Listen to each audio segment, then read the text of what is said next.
Hello students, let us continue with our RR CPU scheduling program, and let me just recollect what we did in our previous video. So in our previous video we accepted the number of processes from the user, which user entered as 3. Along with that, user also entered the burst time of 3 processes, that is 5, 1 and 7, and the time quantum given by the user was 2. So let me just write it quickly.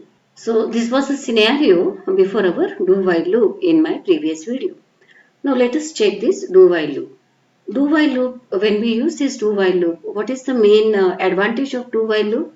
When we use do while loop, at least once, the body of the loop will be executed, right? And after that, at the end of the loop, it will check for the condition. So even if the condition is false, at least once the body of the loop will be executed. So that is the advantage. How many times this loop will be executed? As long as it's not done. So there is some value that we have stored into this variable done, and as long as not done, we are going to continue. Okay, so let us see what is this done and what is not done. So let's enter the body of the loop, and when you enter the body of the loop, you see the variable done. What is the value of done? 1. So when I say while not done means while not 1 means while 0. Okay, fine. 0 means the process is not completed and 1 means process is fully completed. So let me just write this variable done. The value of done is 1. Then you see there is a for loop. This for loop will be executed n number of times, and the first value or the initial value of the I is 0. So let me just write I here. What is the value of I? We have initialized I with 0. So here it is. Then we check, is 0 less than 3? N value is 3. So is 0 less than 3? Yes, condition is true. So the control comes to the body of for loop, and the first statement in our for loop is if condition.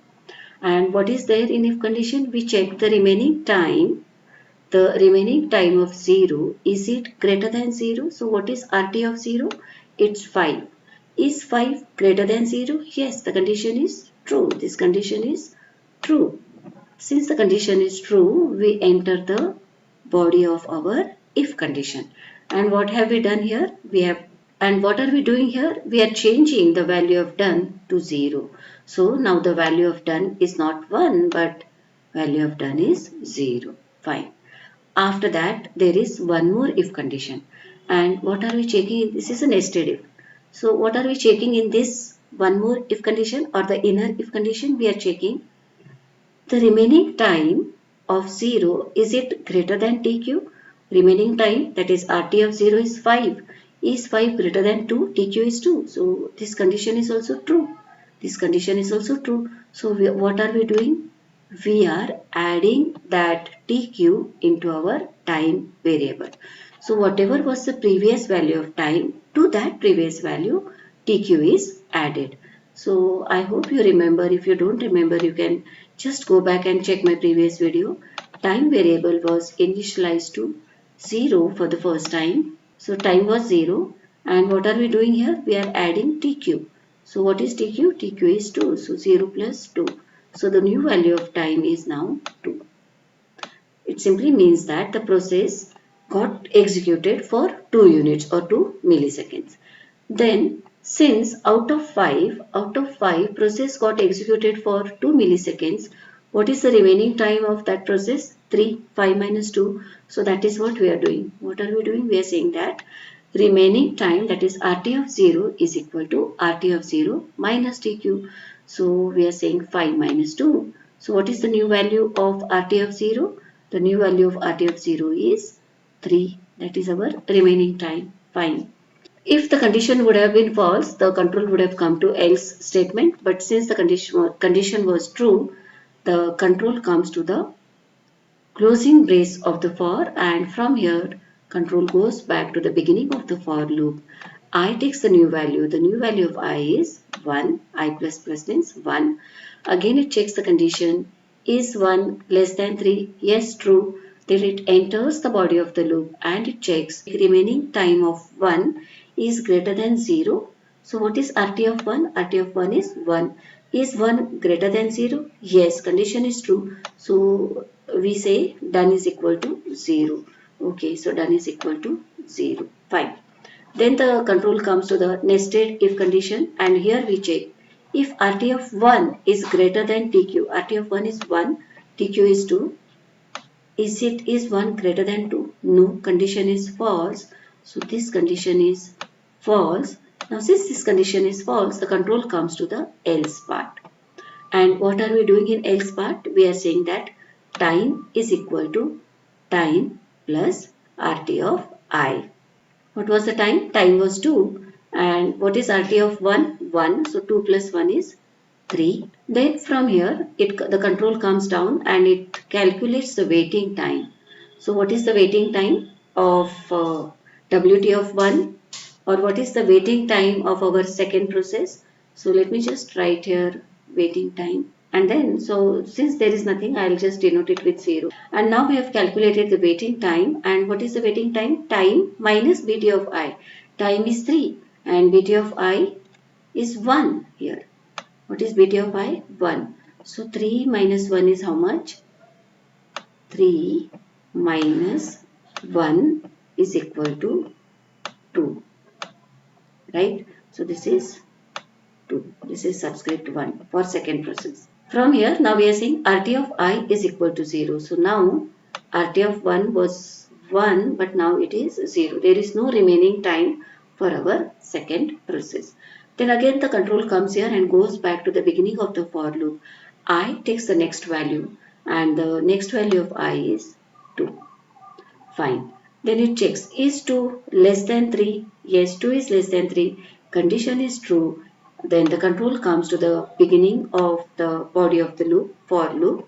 And what is the first statement? It checks if RT of 2 is greater than 0. What is RT of 2? RT of 2 is 7. Is 7 greater than 0? Condition is true. Since the condition is true, it says done is 0. That means process is not yet completed. Fine. Then the control comes to the if statement. It checks if RT of 2 is greater than TQ. Is 7 greater than 2? Yes, true. So we say that time plus equal to TQ. So what was the time? I'll just rewrite here. Time was 3 plus what is TQ? 2. So 3 plus 2 is 5. Then from here it comes to the next statement which says RT of I is equal to RT of I minus TQ. What is I? I is 2. What was RT of I? 7. 7 minus 2. Now it is not 7 but now it is 5. Okay, so remaining time of the second process is 5. Again the control goes back to the for loop I plus plus. I takes the value 3. Is 3 less than 3? No, the condition is false. So for loop, we come out of the for loop and the control comes to the while statement. It checks while not done means while not 1. Yes, while not 1 means while 0. Yes, condition is true. Once again we say done is equal to 1. Once again the value of done is 1. And the control comes to the for loop and for the first time I is 0. Then we check the remaining time of 0, that is RT of 0.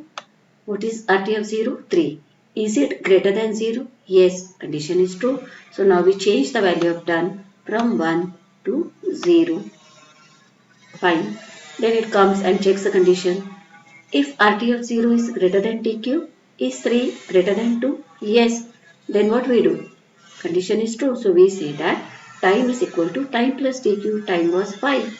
5 plus 2 is how much? 7. And then we update the remaining time of our first process. RT of 0 is equal to RT of 0 minus TQ. So 3 minus 2. What is the time now? Remaining time is 1. 3 minus 2 is 1. I am writing here because I cannot write right in subscript 0. Fine. Then again, since it will not come to the else condition because if condition was true, again the control goes back to the beginning of the for loop and for restarted, right? We restarted the for loop. So when we restarted, I was 0. And when the control comes back, I plus plus, I becomes 1. Then we check here, is 1 less than 3? True. Then we check remaining time of the process 1. Is it greater than 0? No. It is 0. It is 0. So this condition is false. When this condition is false, directly the control comes to the for loop end, and again from here it goes back to the beginning. I takes the value 2 and we check, is 2 less than 3? Yes, true. Now we check RT of 2, remaining time of 2, is it greater than 0? Yes, it is 5. Greater than 0, condition is true. So we say done is 0, done is 0 only, fine. Now we check if RT of 2 is greater than TQ. Is 5 greater than 2? Yes, condition is true. So if the condition is true, then we update our time again. So we say time is equal to time plus TQ. So time was 7. 7 plus 2 is how much? My 7 is not looking good. Okay. 7 plus 2 is 9. So the new value of time is 9. From here the control comes down to this line which says RT of I is equal to RT of I minus TQ. So what was RT of I? 5 minus TQ. So 5 minus 2, the new value which will be stored as subscript 2 is 3. So RT of I is 3. Then again the control comes to the end of the for loop. Then from there it goes back to the beginning of the for loop. I takes the value 3 and we check the condition, is 3 less than n? N is 3. So is 3 less than 3? No. Condition is false. So for loop, we come out of the for loop and we come to the this do while statement which says while not done. What is done? Done is 0. Not done? Yes, not done.